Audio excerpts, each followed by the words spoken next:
My name's Jasperse, and I have been coming to ADF, I guess, for almost 10 years now.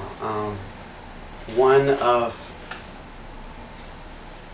the memories that sticks in my head is many years ago, having left a performance at Reynolds Industries Theater at the end of the evening. I guess it was probably about 9:30, and it was one of those Durham evenings where it was really hot and sticky and you just felt like you could swim through the air.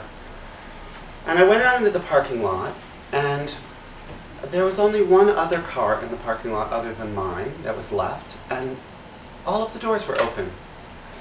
And the lights were on in it, and I thought that was quite curious, and I walked up to the car, and lo and behold, in the car was Nathan Clark, who is a very good friend of the American Dance Festival and came down to the festival for many, many years. And all of his windows were completely fogged up, so he couldn't drive his car because he couldn't see out any of the windows. And so he said, "What?" I said, "Nathan, do you need any help?" And he's like, "Well, yeah, I'm trying to get this, defogger to work."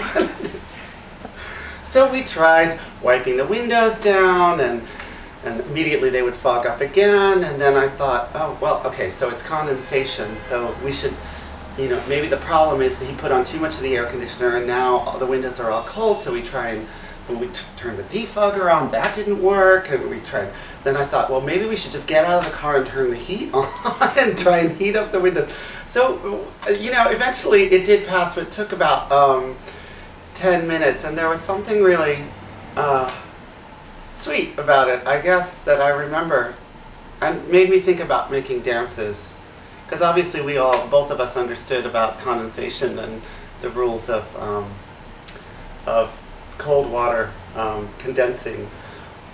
But none of the information that we had actually really worked, so it reminded me somehow of making dances in that you kind of got some information to work with and some knowledge, but then a lot of the times that doesn't really work out that way, and you just kind of keep trying things based on intuition, and then finally it does. But the other thing that I thought was really great about it was, here we were, Nathan, who's 40 years my senior, in a parking lot just kind of trying to figure it out. And that sense of camaraderie, in a way, in very light adverse circumstances, is something that I remember a lot from that moment, and also about places like ADF, where there is this community of people that comes together on an annual basis, and how special that is.